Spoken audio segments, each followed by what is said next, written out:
প্রচণ্ড গরমের কারণে যদি ঢিলা গেঞ্জি পরিধান করি তাহলেও কি আল্লাহ লানত বর্ষিত হবে? উজু করার সময় বেসিনে পা ধোয়া কি ঠিক? গোপন অঙ্গে হাত লাগলে উজু থাকে কি না? গোসল করার পর পুরনো উজু করার প্রয়োজনীয়তা আছে কিনা? নামাজের সময় মোবাইলে চোখ গেলে কি নামাজ হবে?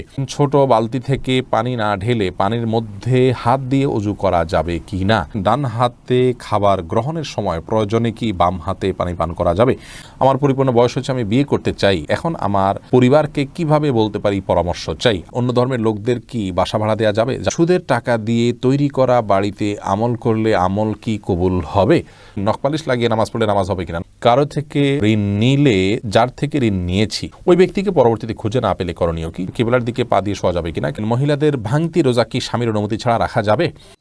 মুহম্মদ বেগম জানতে চেয়েছেন, মহিলাদের ভাঙতি রোজা কি স্বামীর অনুমতি ছাড়া রাখা যাবে? স্বামীর অনুমতি ছাড়া রাখা যাবে না। স্বামী যদি বলো যে হ্যাঁ রাখতে পারে, আর যে সময় বাসায় থাকেন, তাহলে সেক্ষেত্রে স্বামীর অনুমতি নিয়ে তারপরে রাখা উচিত। ভাঙতি রোজা যেগুলো, এগুলো তো ফরজ রোজা, কিন্তু ওই দিন রাখাটা তো আপনার জন্য ফরজ নয়, অতএব দিনটা নির্দিষ্ট করার ক্ষেত্রে তার সম্মতি নিয়ে করা উচিত।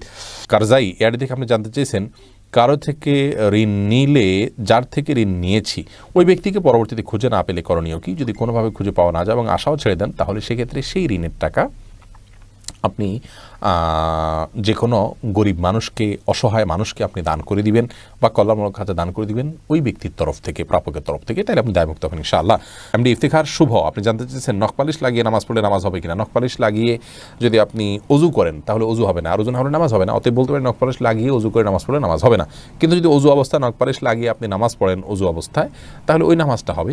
পরবর্তীতে আবার যখন নামাজের সময় হবে বা অজু ভাঙবে, তখন আপনাকে নখপালিশ রিমুভ করে তারপরে অজু করতে হবে, অন্যথায় এটি জায়েজ হবে না। মা বোনরা মাসিকের দিনগুলোতে নেল পালিশ ইউজ করতে পারেন, কোনো অসুবিধা নেই, যেহেতু তখন নামাজের অপশন তাদের নাই। কিন্তু পরবর্তীতে আবার নামাজ যখন শুরু হবে তার আগে তাদেরকে সেটি রিমুভ করে নিয়ে তারপর উজু করে নামাজ পড়তে হবে। মুসলিউদ্দিন হৃদয় জানতেছেন, পুরুষ ডাক্তার দ্বারা সিজার ডেলিভারি করানো যাবে জায়েজ কিনা? যদি বিকল্প না থাকে তাহলে জায়েজ আছে, কিন্তু এটি আমাদের দেশের জন্য খুবই লজ্জাজনক একটি অধ্যায়। বাংলাদেশে এখন অহরহ ডেলিভারি করানো হয়, সিজার করানো হয় পুরুষ ডাক্তারের মাধ্যমে। শুধু বাংলাদেশে নয়, সৌদি আরবেও এটি আমি দেখেছি, কাছে থেকে জেনেছি যে পুরুষ ডাক্তাররা এই কাজগুলো করেন। এটি খুবই গর্হিত কাজ। নারী ডাক্তারদেরকে উৎসাহিত করা উচিত এবং নারীদেরকে ডাক্তারি পড়ানো উচিত এবং এই কাজগুলো নারী ডাক্তারদের উপর ছাড়া উচিত। অন্যান্য সেক্টরে অনেক ডাক্তার চলে যাচ্ছেন, নারীরা গাইনিতে না গিয়ে অন্যান্য অনেক ডিপার্টমেন্টে চলে যাচ্ছেন, অথচ গাইনিতে পুরুষরা আসছেন। এটি মুসলিম কান্ট্রি বা মুসলিম সমাজের জন্য লজ্জা ছাড়ার কিছু নয়। একজন রোগী হিসাবে আমরা যদি অনন্যোপায় হই, অন্য কোনো বিকল্প ব্যবস্থা না থাকে, তাহলে আমাদের জন্য এটি জায়েজ রয়েছে। হোসেন আহমদ জানতে চেয়েছেন, আমার পরিপূর্ণ বয়স হচ্ছে, আমি বিয়ে করতে চাই, এখন আমার পরিবারকে কিভাবে বলতে পারি পরামর্শ চাই? আপনার বিয়ের বয়স হচ্ছে, আপনি নিজে না বলতে পারলে অন্য কারোর মাধ্যমে বলাবেন। এই জন্য তো গোটা পরিবারকে দিনের পথে আনার জন্য আগে চেষ্টা করতে হয়। তারা যখন দিন বুঝবেন তখন তাদের সব কিছু বোঝানো সম্ভব হবে কোরআন এবং হাদিসের আলোকে। আপনি নিজে না পারলে অন্য কারোর মাধ্যমে করবেন। আলমগীর হোসেন জানতেছেন, নামাজের সময় মোবাইলে চোখ গেলে কি নামাজ হবে? নামাজ হয়ে যাবে, কিন্তু এটি নামাজের মানকে অনেকখানি নিচে নামিয়ে দিবে। মোবাইল এর দিকে চোখ যাওয়া উচিত নয়, বরং নামাজের সময় সিজদার জায়গায় চোখ থাকা উচিত। নামাজের দিকে অন্যদিকে মন যেতে পারে সে বিষয়গুলোকে সরিয়ে ফেলা উচিত নামাজের আগেই। মোবাইলকে এমন জায়গায় রাখা উচিত নয়। নবী সাল্লাল্লাহু আলাইহি ওয়াসাল্লামকে একবার একটা কাপড় দেওয়া হলো নামাজ পড়ার জন্য, সেখানে কিছু চিত্র ইত্যাদি অঙ্কন করা ছিল, হয়তো গাছপালার চিত্র বা এরকম হালাল কোনো চিত্র ছিল। নামাজ পড়ে তিনি তারপরে বলেছেন, এই কাপড় সরাও, স্বচ্ছ বা ফ্রেশ কোনো কাপড় আনো, যাতে করে মনোযোগ নষ্ট না হয়। আল্লাহর সাথে কথোপকথনের সময় আপনার অন্যদিকে মনোযোগ দিলে, আপনি কারোর সাথে কথা বলছেন, সেখানে যদি আপনার অন্যদিকে মন থাকে, তাহলে সে যেরকম অভদ্রতা, অসৌজন্যতা, এটা মহান সৃষ্টিকর্তার সাথে কত বেশি অভদ্রতা এবং অসৌজন্যতা হবে সেটা বলাই বাহুল্য। এস আলম আপনি আইডি থেকে জানতে চেয়েছেন, গোপন অঙ্গে হাত লাগলে উজু থাকে কি না? আমাদের দেশের উলামায়ে কেরামের মতে, বাহানাই মতে উলামায়ে কেরামের মতে গোপন অঙ্গে হাত লাগলে উজু ভাঙবে না। তবে আরবিন স্কলাররা, সৌদি আরবের উলামায়ে কেরাম, তাদের মতে গোপন অঙ্গে হাত লাগলে উজু ভেঙে যাবে, যেহেতু আপনার একটি হাদিস রয়েছে যে মান মাসসা যাকারাহু ফালিয়াতাওয়াদ্দা, এই জন্য তারা হাত লাগলে বলতে কাপড়ের উপর দিয়ে নয়, সরাসরি যদি কেউ স্পর্শ করে তারা ওটাকে ওযু ভঙ্গের কারণ হিসাবে উল্লেখ করেন।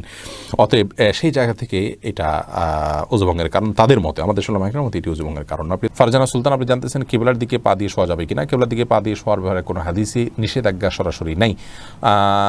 তারপরও ওইদিকে কেবলা রয়েছে, সেই জায়গা থেকে কেবলার প্রতি শ্রদ্ধার জায়গা থেকে কেউ যদি দিকে পা না দেন ভালো, কিন্তু এটাকে হারাম বলা বা নাজায়েজ বলা বা গুনাহের কারণ বলার কোনো সুযোগ নেই, যেহেতু কোন হাদিসে এই বিষয়ে কোনো নিষেধাজ্ঞা নেই।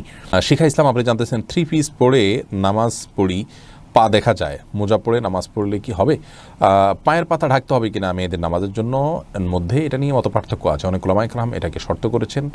আমি ব্যক্তিগতভাবে এই মতটা চাইতে যারা বলেন যে পায়ের পাতা পাতা বলতে পায়ের পাতার তলের অংশ এটা ঢাকার শর্ত দিয়ে থাকেন, তাদের মতটাকে আমি সমর্থন করি না।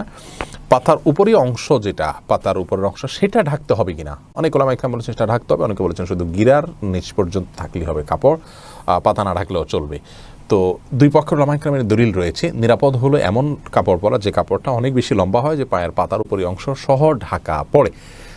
তলা ঢাকার জন্য মোজা পরার জন্য আলাদা করে কষ্ট করা বা কসরত করা এটা আবশ্যক নয়। ইনশাআল্লাহ বিদিনিল্লাহ নামাজ হয়ে যাবে যদি কেউ মোজা না পড়ে। এরপরে ওরাত আইন মারিয়া আপনি জানতে চেয়েছেন অন্য ধর্মের লোকদের কি বাসা ভাড়া দেওয়া যাবে? যাবে, কোনো অসুবিধা নেই, তাদেরকে বাসা ভাড়া দেওয়াতে কোনো অসুবিধা নেই। মোহাম্মদ আরাফাত ইসলাম জানতেছেন ডান হাতে খাবার গ্রহণের সময় প্রয়োজনে কি বাম হাতে পানি পান করা যাবে?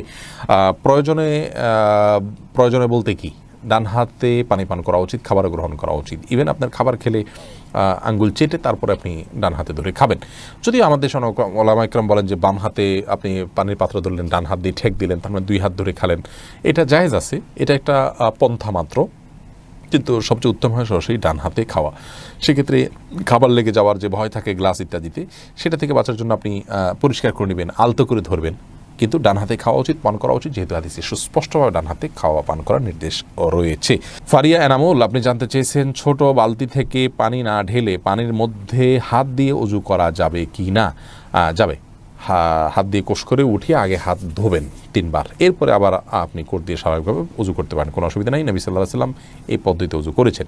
হাসিবুল হোসেন জানতে চেয়েছেন গোসল করার পর পুনরায় উযু করার প্রয়োজনীয়তা আছে কিনা? না, গোসল যদি সুন্নাহসম্মত করে থাকেন আলাদা উযু করার কোনো প্রয়োজন নাই। 2 হাতের কবজি ধুয়ে কুলি করে নাকে পানি দিয়ে মুখ ধুয়ে হাত ধুয়ে মাথা মাসে করে তারপরে গোসল শেষ করে আসামে পা ধুয়ে চলে আসবেন।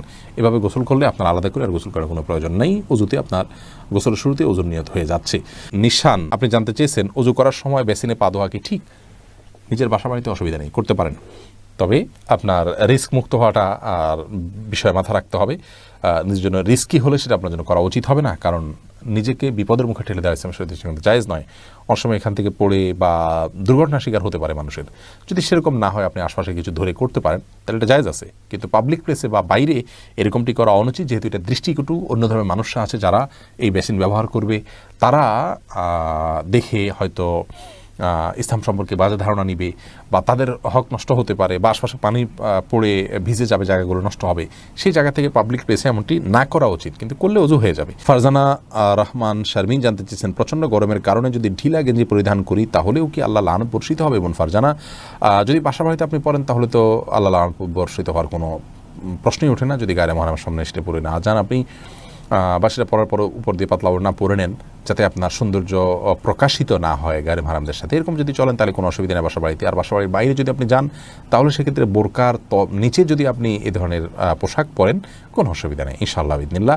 অর্থাৎ আপনার পর্দা বাইরে যখন যাবেন পর্দা মেনটেন করতে হবে। গরম এর কষ্ট যত বেশি, জাহান্নামের গরমের কষ্ট তার চাইতে অনেক বেশি। অতএব পর্দা লঙ্ঘন যেন না হয়, পরপুরুষের সামনে যাতে আপনার পর্দা লঙ্ঘিত না হয় সে বিষয়টা আপনি খেয়াল করবেন। এছাড়া বাকি অবস্থাতে আপনি করতে পারেন।